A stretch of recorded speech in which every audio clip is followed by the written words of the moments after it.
Hi అండి. Welcome to Shri Ammu Telugu audio stories. ఈరోజు మనం వినిపించే స్టోరీ పల్లెటూరి సొగసైన పిల్ల కోపిష్టి పెద్ద మొగుడు పార్ట్ 4. ఈ స్టోరీలోకి వెళ్ళబోయే ముందు మన ఛానల్ని సబ్స్క్రైబ్ చేసుకోండి. అలాగే కథ విన్న తర్వాత నచ్చితే లైక్ చేసి ఒక చిన్న కామెంట్ కూడా చేయండి. మీరు చేసే లైక్స్ వల్లే మన ఛానల్ మరింత ముందుకు వెళుతుంది. ఈ స్టోరీని మీరందరూ ఆదరిస్తున్నందుకు నాకు చాలా సంతోషంగా ఉంది. ఈసారైనా మన ఛానల్ సక్సెస్ కావాలని నాతో పాటు మీరు కూడా కోరుకోండి. ఇక కథలోకి వెళ్ళిపోదామా? హేమచంద్ర చేసిన అల్లరికి ఇంట్లో వాళ్ళందరూ నవ్వుకున్నారు. సూర్య పెదాలు కూడా చిన్నగా విచ్చుకున్నాయి. అతని కళ్ళు సాత్వికాని వెతుకుతున్నాయి. సాత్విక ఇంకా రాలేదు అని జోబులో నుండి ఫోన్ తీశాడు. అత్త వాళ్ళు ఇంకా రాలేదేంటి అని బయటికి మాట్లాడుతూనే ఫోన్ కాల్ చేయబోయాడు. అంతలోనే సాత్విక అభి ఇద్దరు గొడవ పడుతూ వాళ్ళ ఇంటి లోపలికి వచ్చేశారు.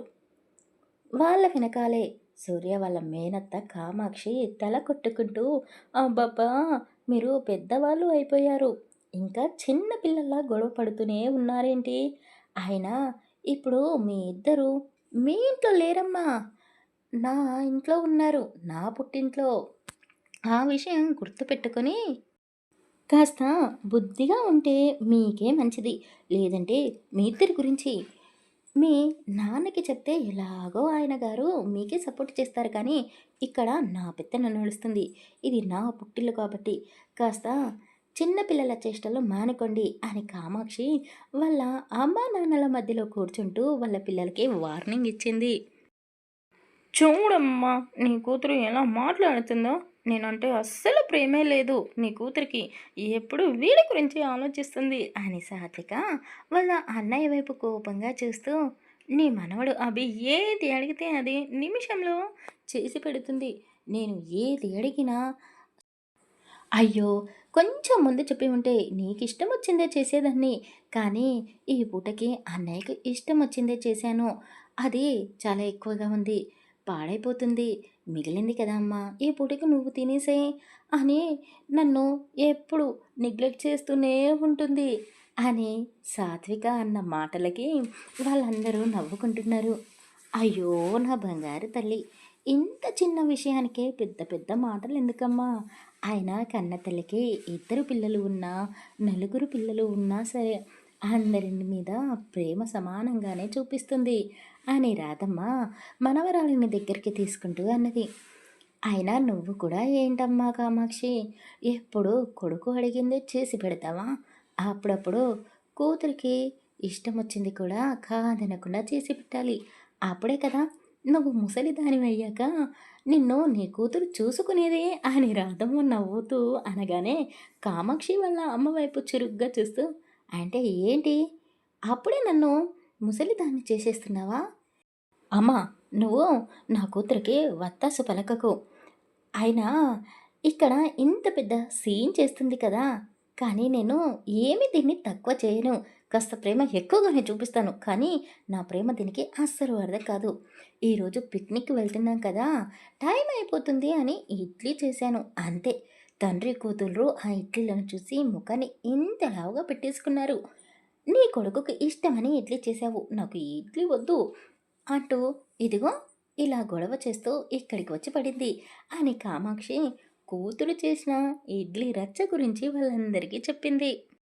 వీళ్ళు ఇలా మాట్లాడుకుంటూ ఉండగానే ప్రియాంక సాత్వికకి ఇష్టమైన మసాలా దోశ తెచ్చి ఆమె చేతిలో ప్లేట్ని పెట్టింది.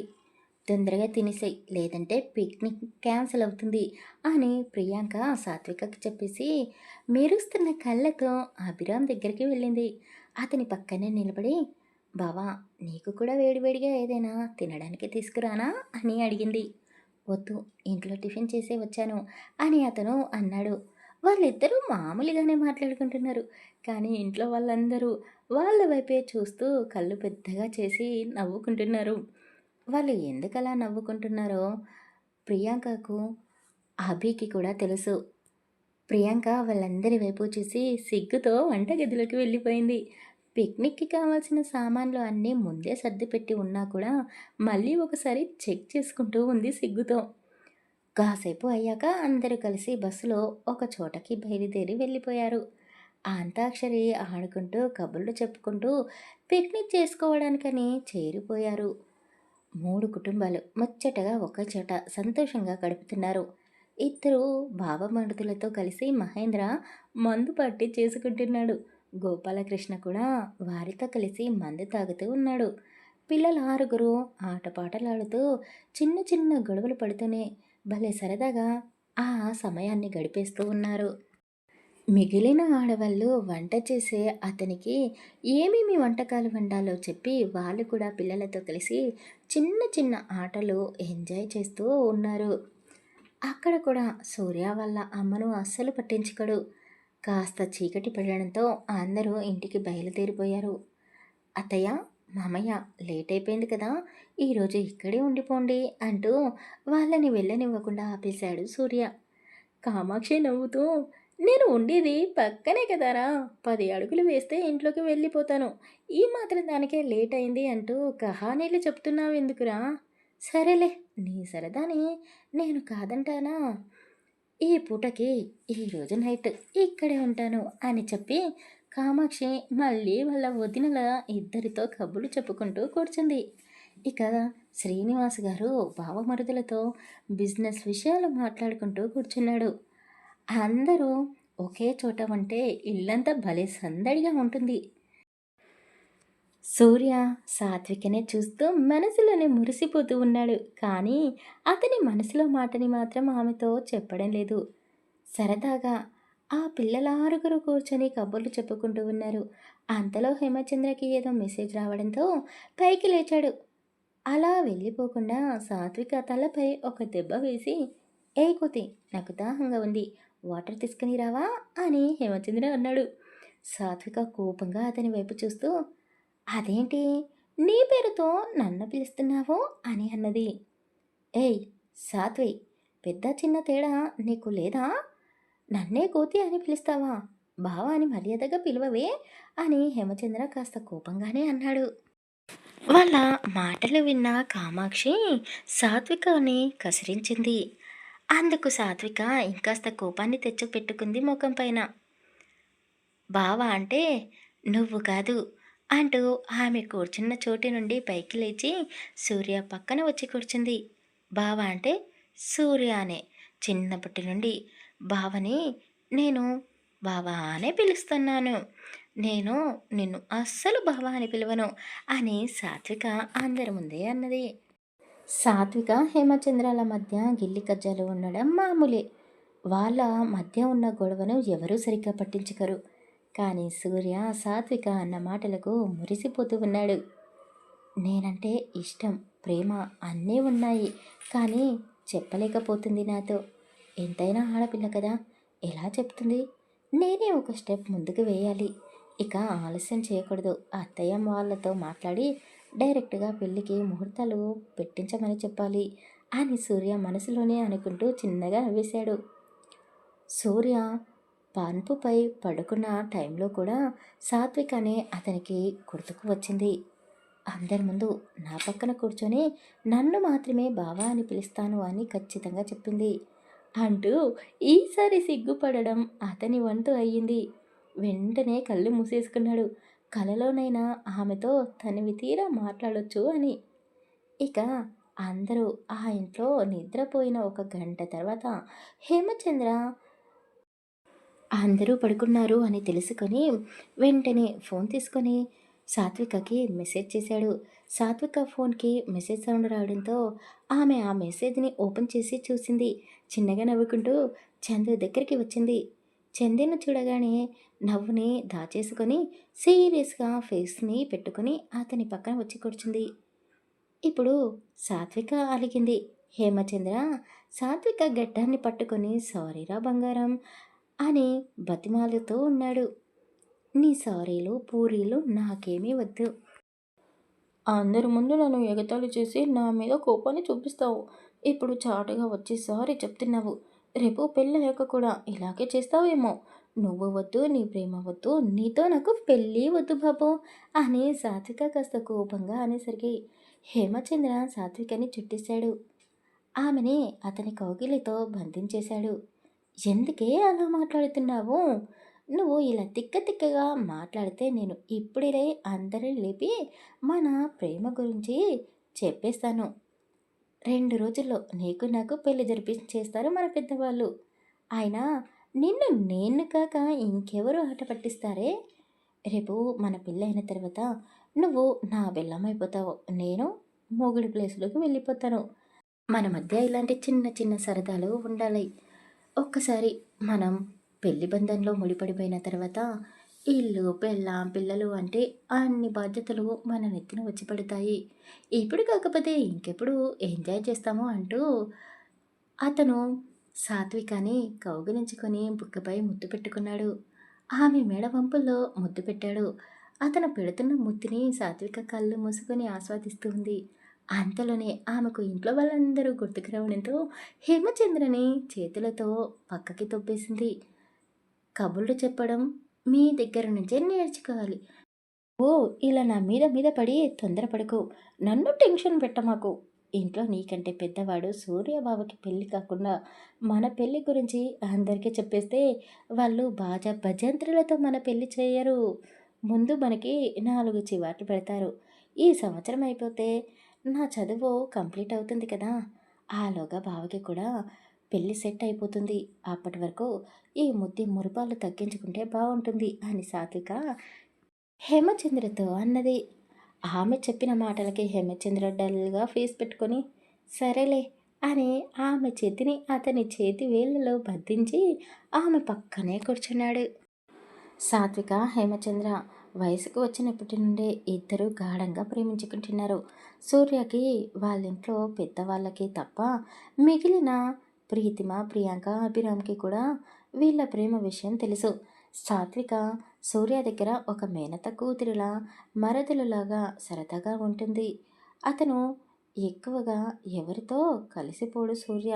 అస్సలు నవ్వడు కాబట్టి సాత్వికనే కలగజేసుకొని మరీ అప్పుడప్పుడు సూర్యాని నవ్విస్తూ ఉంటుంది. ఎంతగా ఆమె నవ్వించడానికి ప్రయత్నించినా కూడా సూర్య మాత్రం గట్టిగా ఎప్పుడూ నవ్వలేదు. పెదాలని కాస్త చికిలిస్తాడు అంతే. ఆ మాత్రం నవ్వును చూసే ఇంట్లో వాళ్ళు కూడా సంతోషపడిపోతారు. కానీ సాత్విక ప్రేమించింది హేమచంద్రని, సూర్యని కాదు. సూర్యతో ఎప్పుడూ మరీ అంత చనువుగా లేదు ఆమె. ఆమె మాటల్లో కూడా అతను అంటే ఎంత ఇష్టం ఉందో అని ఎప్పుడూ చెప్పలేదు. కానీ సూర్యని సాత్విక పైన ప్రేమను పెంచుకున్నాడు. ఆమె కూడా నన్ను ప్రేమిస్తుంది అని గట్టిగా ఆశలు పెంచుకుంటున్నాడు. అయితే సాత్విక హేమచంద్రాల అయితే సాత్విక హేమచంద్రాలు చనువుగా ఒకరి తనువులు ఒకరికి తగిలేట్టుగా కూర్చొని ఉన్నారు. సూర్య వాళ్ళ నాన్నగారు గాఢ నిద్రలో ఉన్నారు. అప్పుడే నీరజ గారికి ఫోన్ రావడంతో గదిలో ఫోన్ మాట్లాడితే ఎక్కడ భర్త నిద్ర డిస్టర్బ్ అవుతుందో అని ఆమె ఫోన్ మాట్లాడుతూ గార్డెన్ ఏరియాలోకి వచ్చింది. అక్కడ చందుని సాత్వికాని అంత దగ్గరగా చూసి ఆమె ఒక నిమిషం పాటు షాక్ అయిపోయింది. నీరజాదేవిని చూసి మహేంద్ర, సాత్విక కూడా షాక్ అయ్యారు. నీరజ గారిని చూడగానే వెంటనే ఇద్దరు దూరంగా జరిగి నిలబడ్డారు. ఆవిడ వాళ్ళ దగ్గరికి వచ్చింది. వాళ్ళకి ఎదురుగా నిలబడి, ఏంట్రా మీ ఇద్దరు ఇంకా పడుకోలేదు అని సీరియస్గా అడిగింది. వాళ్ళిద్దరికీ కాళ్ళు చేతులు వణికిపోతున్నాయి. గార్డెన్ ఏరియాలో ఉన్నారు. చుట్టూ పచ్చటి చెట్లు ఉన్నాయి. చల్ల గాలి వీస్తుంది. అయినా సరే వాళ్ళిద్దరికీ చెమటలు పట్టేశాయి. అది చూసి నీరజ గారు నవ్వుకుంటూ, బాగుంది మీ జంట. అందరి ముందు టామ్ అండ్ జెర్రీలా గొడవ పడుతూ ఉంటారు. కానీ ఏకాంతంలో మాత్రం ఆమెన ప్రేమికుల్లా ప్రేమించుకుంటున్నారు అని ఆవిడ నవ్వేసింది. మా మధ్య ప్రేమ ఉంది అని మీకెలా తెలిసింది అత్తయ్య? మా గురించి ఎవరైనా చెప్పారా అని సాత్విక నీరజను అడిగింది. ఇంత రాత్రి సమయంలో ఎవరికీ కనబడకుండా ఏకాంతంగా మీ ఇద్దరిని ఇలా చూస్తే నేనేంటి ఎవరైనా సరే నాలాగే అనుకుంటారు. అయినా నేను మీ వయసుని దాటే వచ్చాను కదే! ఆ మాత్రం తెలుసుకోలేనా? నేను నీ పెళ్ళి నా కొడుకు సూర్యతో జరిపించాలి అనుకున్నాను. కానీ ఎందుకో మీ ఇద్దరి మీద అనుమానం వచ్చి ప్రీతిని, ప్రియాంకను ఒకరోజు నిలదీసి అడిగేశాను. మీ గురించి తెలిసిన తర్వాత నిన్ను నా కోడలుగా తెచ్చుకోవాలి అన్న ఆశని వదిలేశాను. కానీ ఎలాగైతేనేంటి, నువ్వు మళ్ళీ ఈ ఇంటికి కోడలుగానే వస్తున్నావు కదా! కాకపోతే చిన్న కోడలుగా అని నవ్వేసింది. అయినా నువ్వు వట్టి అమాయకురాలివే. సూర్య కోపాన్ని నువ్వు తట్టుకోలేవు.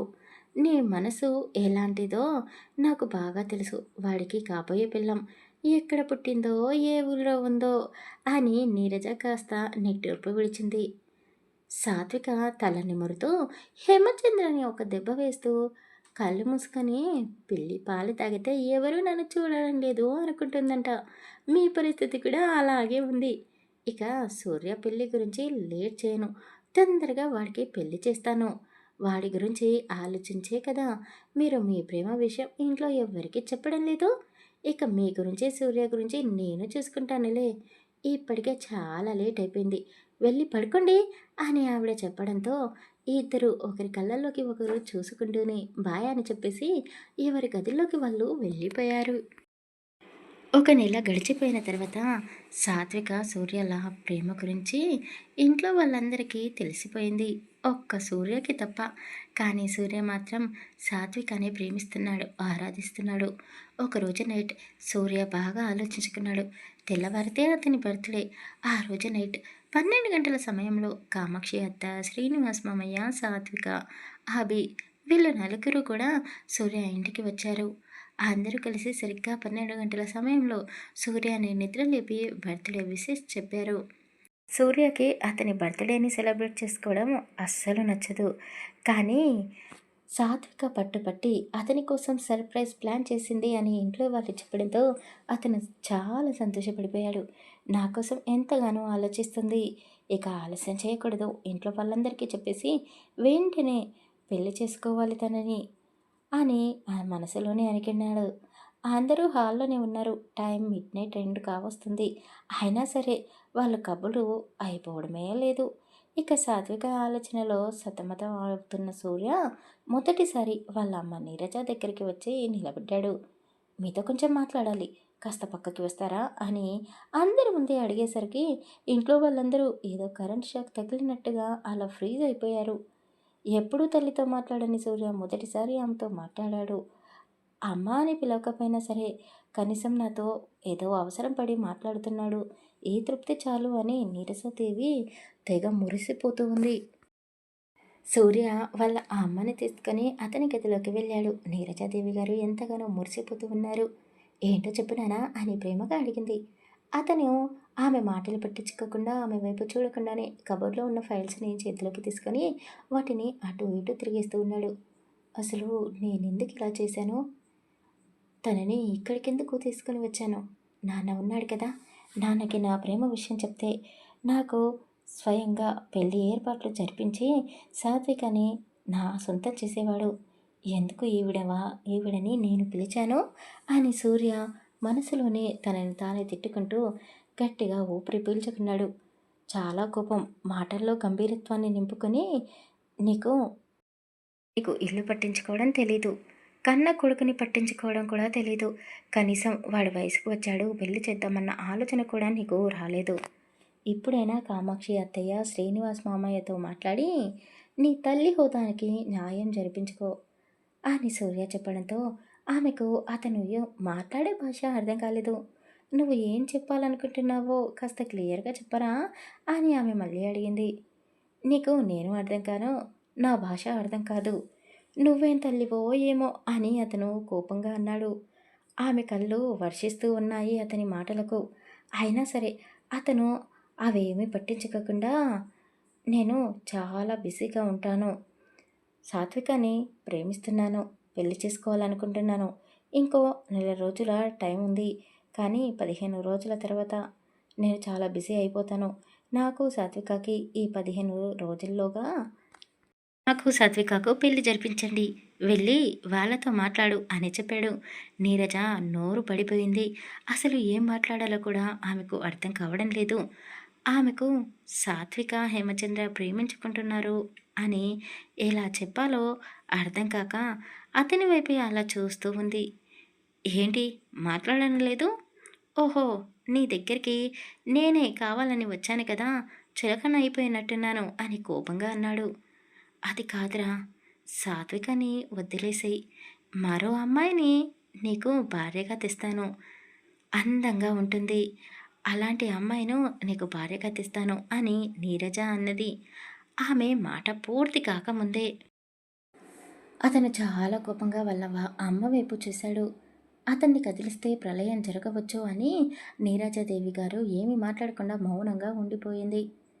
నీ వల్ల ఏ పని జరగదు. నేనే వెళ్ళి అత్తయ్య మామయ్యతో మాట్లాడుకుంటాను అని సూర్య ఆ గదిలో నుండి అడుగులు బయటకు వేయబోతూ ఉండగానే, వద్దురా, నేనే మాట్లాడతాను. నువ్వు కోరుకున్నట్టుగానే 15 రోజుల్లోగా నీకు పెళ్లి జరిపిస్తాను. నువ్వు తొందరపడి నీ ప్రేమ విషయం ఇంట్లో ఎవరికీ చెప్పకు అని నీరజ గారు చెప్పడంతో అతను చాలా సంతోషపడిపోయాడు. కానీ అతనికి తెలియకుండానే కన్నతల్లితో మాట్లాడకపోయినా అతని అడుగులు ఆమె దగ్గరికి వెళ్ళి ఆగిపోయాయి. అతని మనసుకు తెలియకుండానే కన్నతల్లిని పెళ్లి పెద్ద చేసేశాడు. కానీ ఇప్పుడు నీరజాదేవి ఏం చేయబోతుంది? కొడుకు మీద ప్రాణాలు పెట్టేసుకుంది ఆవిడ. కొడుకు ప్రేమిస్తున్న ఆ అమ్మాయితోనే పెళ్ళి మరొకరితో జరిగిపోయింది. అసలు సాత్విక సూర్యని పెళ్లి చేసుకుంటుందా? ఒప్పుకుంటుందా పెళ్ళికి? మరి హేమచంద్ర సాత్వికాని వదిలి ఉండగలదా? తల్లి కొడుకుల బంధం నిలవాలి అంటే మధ్యలో సాత్విక బలి కావాల్సిందేనా? అసలు సూర్య పెళ్ళి సీతామహాలక్ష్మి, పూర్ణిమ, సాత్విక ఈ ముగ్గురిలో ఎవరితో జరగబోతుంది? తర్వాయి భాగాలలో తెలుసుకుందాం. కథ నచ్చితే ప్లీజ్ లైక్ చేసి కామెంట్ చేయండి. అలాగే మన ఛానల్ని సబ్స్క్రైబ్ చేసుకోండి. Thank you for listening.